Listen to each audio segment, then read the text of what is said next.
أعوذ بالله من الشيطان الرجيم. بسم الله الرحمن الرحيم. مولاي صل وسلم دائما أبدا على حبيبك خير الخلق كلهم. يا رب بالمصطفى بلغ مقاصدنا واغفر لنا ما بدا يا واسع الكرم. اللهم صل على سيدنا ومولانا محمد النبي الأمي وعلى آله وصحبه وبارك وسلم وصلی علیہ۔ اللہ رب العزت کے فضل و کرم اور آقا کریم علیہ التحیت و تسلیم کی نلین پاک کے تصدق سے آن لائن عرفان القرآن کورس کی آج کی نشست میں آپ تمام احباب کو خوش آمدید۔ اللہ رب العزت تاجدار کائنات صلی اللہ علیہ وآلہ وسلم کی نالین کے تصدق سے ہمیں قرآن مجید صحیح طور پر پڑھنے، سمجھنے اور اس پر عمل کر کے دوسروں تک پہنچانے کی توفیق نصیب فرمائے۔ آج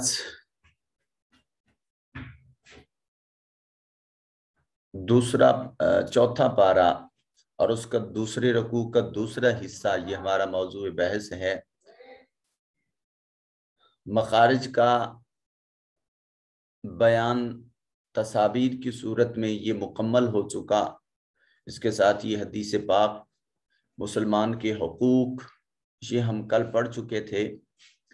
آج صرف وہ بقیہ حصہ جو رکوع نمبر 2 کا رہتا تھا، بس اسی کو تلاوت کرتے ہیں۔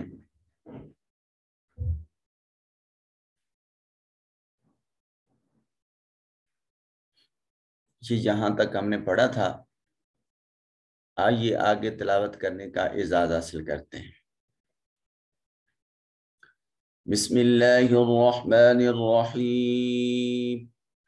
وَلَا تَكُونُوا كَالَّذِينَ تَفَرَّقُوا وَاخْتَلَفُوا مِن بَعْدِ مَا جَاءَهُمُ الْبَيِّنَاتُ وَأُولَئِكَ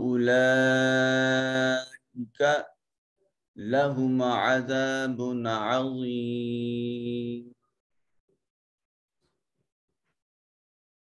الف خالی از حرکت ما قبل مفتوح الف مدہ ہے۔ تقودو میں واو ساکن اور اس کا ما قبل مضموم واو مدہ۔ نو میں بھی واو ساکن ما قبل مضموم واو مدہ۔ کاللزینہ میں یا ساکن اور ما قبل مقصور یا مدہ۔ تفرقو میں را کو مفخم پڑھا جائے گا، یہ مفتوح ہے۔ اور قو میں واو ساکن ما قبل مضموم واو مدہ۔ واختلفو میں خا جو ہے یہ حرف استعلاء ہے، صفت استعلاء ہونے کی وجہ سے اس کو مفخم ادا کریں گے۔ واو ساکن ما قبل مضموم واو مدہ ہے۔ من بعد نون ساکن کے بعد با حرف اقلاب آ گیا، نون کو چھوٹی میم سے بدل دیں گے، میم بعد پڑھیں گے۔ ما جاء میم کے بعد الف خالی از حرکت ما قبل مفتوح الف مدہ۔ جاء میں بھی جیم الف خالی از حرکت ما قبل مفتوح الف مدہ، اور اس کے اوپر جو مد ہے یہ بڑی مد ہے، 3 سے 4 الف کے برابر لمبا کریں گے۔ اور ہم البینات میں نون کے اوپر الف المدیہ الصغیرہ ہے۔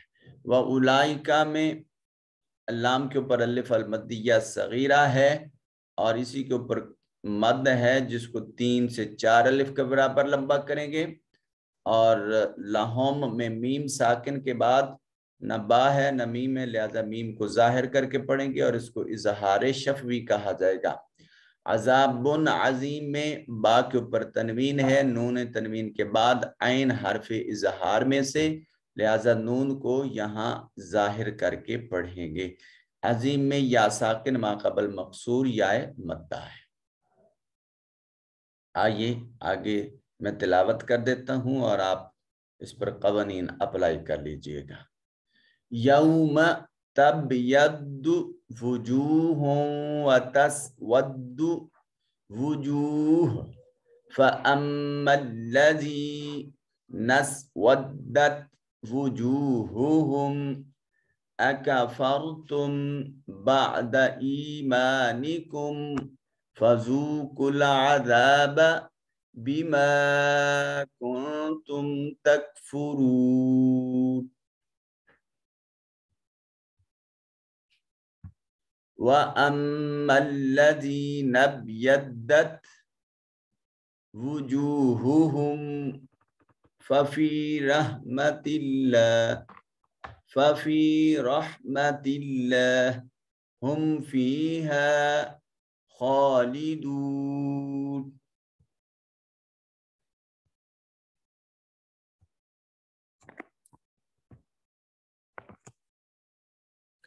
تِلْكَ آیات اللہ نتلوها علیک بالحق وما اللہ یرید ظلما للعالمین وللہ ما فی السماوات وما فی الارض وَإِلَى اللَّهِ تُرْجَعُ الْأُمُورِ۔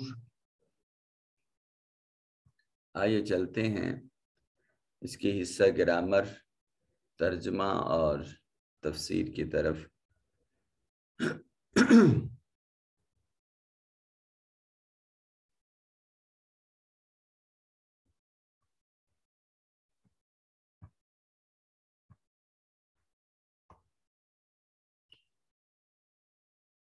آیت نمبر 104 تک ہم نے پڑھ لیا تھا۔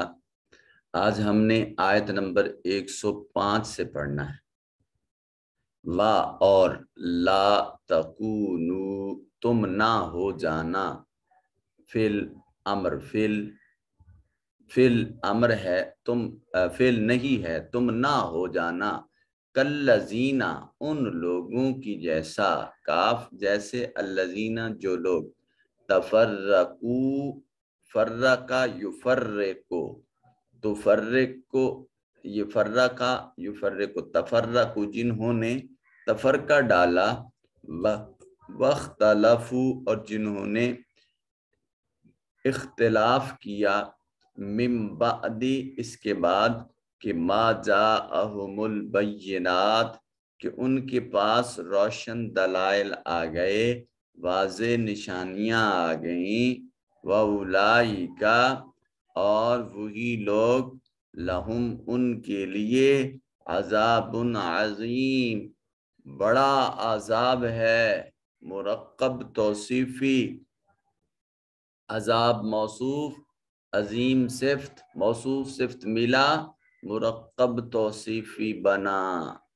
اور ان لوگوں کی طرح نہ ہو جانا جو فرقوں میں بٹ گئے، اور جب ان کے پاس واضح نشانیاں آ چکیں ان کے بعد بھی وہ اختلافات کرنے لگے، اور ان لوگوں کے لیے سخت عذاب ہے۔ یعنی جب آرگومنٹس آ جائیں، جب واضح دلائل موجود ہوں، نشانیاں موجود ہوں، تو اس کے بعد اختلاف کی کوئی گنجائش نہیں ہے۔ یوم اس دن، تبیدو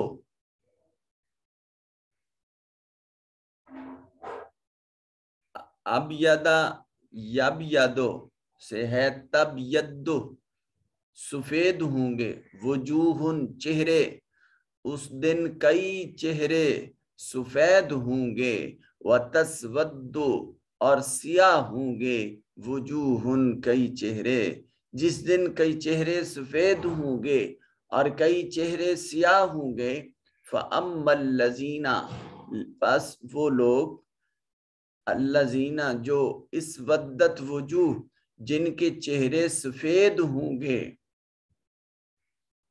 جن کے چہرے سیاہ ہوں گے ان سے کہا جائے گا کفرتم، کیا کفرتم تم، کیا تم نے کفر کیا بعد ایمانکم، اپنے ایمان لانے کے بعد، تو اب فذوقو، تم چکھو العذاب، عذاب کو، بما کنتم تکفرون، جو تم انکار کرتے تھے، جو تم کفر کرتے تھے۔ قیامت کے دن کچھ چہرے سفید ہوں گے جو آج نیک امور بجا لاتے ہیں، باوضو رہتے ہیں، تو اعضائے وضو چمکیں گے، ان میں نور موجود ہوگا۔ تاجدار کائنات صلی اللہ علیہ وسلم سے جب اصحاب کرام رضوان اللہ تعالی علیہ مجمعین نے پوچھا، یا رسول اللہ قیامت کے دن اتنے لوگ ہوں گے، اتنا رش ہوگا، بھیڑ و ہجوم ہوگا، آپ ہمیں کیسے پہچانیں گے؟ تاجدار کائنات صلی اللہ علیہ وسلم نے ارشاد فرمایا کہ میری امت کے اعضائے وضو چمکدار ہوں گے، ان سے نور کی لائٹیں نکل رہی ہوں گی، وہ نورانی چہروں والے ہوں گے، ان کے اعضائے وضو چمک رہے ہوں گے، میں ان وضو کے اعضاء کی چمک سے اپنے امتیوں کو پہچان لوں گا۔ تو اس حدیث پاک کی یہ عملی تفسیر، اور یہ یہاں دیکھ سکتے ہیں کہ قرآن مجید کی آیت بھی اسی طرح ڈکلیئر کر رہی ہے کہ کچھ چہرے سفید ہوں گے، یقیناً وہی سفید ہوں گے جو اللہ رب ذوالجلال کے حضور آج جھکنے والے ہیں، جو پیشانی اللہ کے حضور آج جھکتی ہے، اسی سے اللہ کی بندگی کا نور نکل رہا ہوگا، جو آج صفائی کے ساتھ پاکیزگی کے لیے، طہارت کرنے کے لیے، وضو کے لیے آزاد ہو جاتے ہیں۔ یہ اعضائے وضو جو خدا کی بندگی اور عبادت و اطاعت کے لیے دھوئے جاتے ہیں، یہ چمکدار ہوں گے، اور اللہ فرما رہا ہے کہ جو چہرے تو چمکدار ہوں گے وہ تو ہوں گے فلاح میں، آگے یہ آ رہا ہے بات، اور جو چہرے ہوں گے سیاہ میں، تو وہ ان سے پوچھا جائے گا کہ کیا تم حالت ایمان کے بعد حالت کفر میں پلٹ آئے؟ آپ کہیں گے کہ اگر کوئی شخص پادائشی طور پر ہی کافر تھا تو پھر اس کا ایمان کیسے؟ تو بھائی پادائشی طور پر کوئی کافر نہیں ہوتا۔ تاجدار کائنات صلی اللہ علیہ وسلم نے ارشاد فرمایا، کل مولود یولد علی الفطرہ، ہر پیدا ہونے والا بچہ فطرت سلیم پر تخلیق ہوتا ہے، پھر بعد کا انوائرمنٹ، معاشرہ، اس کے والدین اسے یا مجوسی بنا دیں یا عیسائی بنا دیں۔ وَأَمَّا الَّذِينَ ابْيَضَّتْ، اور لیکن وہ لوگ جو ان کے چہرے سفید ہوں گے، وجوہہم، ان کے چہرے، ففی رحمت اللہ، پس وہ اللہ کی رحمت میں ہوں گے، ہم فیہا خالدون، وہ اسی اللہ کی رحمت میں ہمیشہ رہیں گے۔ تلک آیات اللہ، یہ اللہ کی آیتیں ہیں، نتلوہا، ہم تلاوت کرتے ہیں ان کو، علیکا، آپ پر، بالحق، حق کے ذریعے، فم اللہ، اور اللہ رب ذوالجلال، یرید و ارادہ فرماتا ہے، سلما للعالمین، اور اللہ نہیں ارادہ فرماتا کہ وہ عالمین میں سے کسی پر ظلم فرمائے۔ اللہ کی شایان شان نہیں کسی کا ظلم کرنا، ظلم حد سے تجاوز کرنے کو کہا جاتا ہے، اور اللہ رب ذوالجلال کسی کی حد سے تجاوز نہیں کرتا، اس نے خود ہر چیز کے دائرہ کار کو مختص کر رکھا ہے، وہ پاک پروردگار عالم اپنے بندوں سے بے حد شفیق ہے، بس بندہ ہے جو اس کی بارگاہ سے دور ہوا جاتا ہے۔ کاش ہم یہ پیشانیاں اس کے حضور بندگی کے لیے جھکا دیں، ہمارا اٹھنا بیٹھنا اسی کی بندگی ہو جائے، اسی کی محبت ہو جائے، ہمارا اوڑھنا بچھونا اسی کی معرفت ہو جائے۔ تاجدار کائنات صلی اللہ علیہ وآلہ وسلم کے حضور، آپ صلی اللہ علیہ وآلہ وسلم کی معرفت ہمارا زندگی کا مقصد بن جائے، اور ہم اپنے اسی ہدف اور ٹارگٹ کے حصول کے لیے جد و جہد کریں۔ وَلِلَّهِ مَا فِي السَّمَاوَاتِ وَمَا فِي الْأَرْضِ، اور جو چیز آسمان اور زمین میں ہے وہ سبھی اللہ کے لیے ہے۔ وَإِلَى تُرْجَعُ الْأُمُورُ، اور اللہ ہی کی طرف سبھی امور کا لوٹایا جانا ہے۔ قیامت کے دن جتنی مخلوقات ہوں گی وہ سبھی اللہ کے حضور پیش کی جائیں گی۔ کوئی مخلوق خدا ایسی نہیں جس کو اللہ کی پیشی، اللہ کے حضور پیش نہ ہونا پڑے۔ کوئی ایسا نہیں جو اللہ کی پیشی سے بچ سکے۔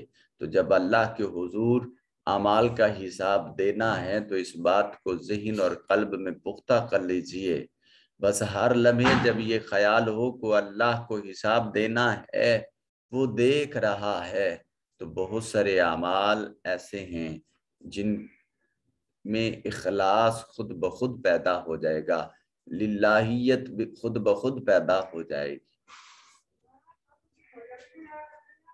حاضری لے لیں بھائی، ایک بندہ 23 لوگ میرے سمیت موجود ہیں، تو حاضری لے لیجیے۔ پھر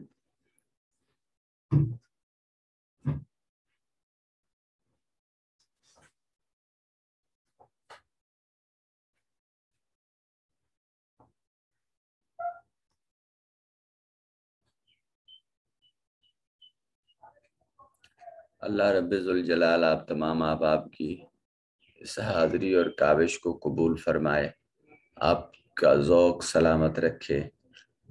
ایک تو آج طبیعت ٹھیک نہیں ہے، اس وجہ سے اب اتنا سارا کافی ہے، اور دوسرا آپ کا ٹیسٹ بھی ہے۔ ابھی جس کے پاس ٹائم ہے وہ تھوڑا سا اپنے ٹیسٹ کو ریوائز کر لے، اور زندگی رہی تو پھر انشاءاللہ نیکسٹ لیکچر میں آپ سے ملاقات ہوگی۔ تب تک کے لیے اجازت دیجیے۔ اللہ تعالیٰ آپ کو اپنی حفظ و امان میں رکھے۔ والسلام علیکم ورحمۃ اللہ وبرکاتہ۔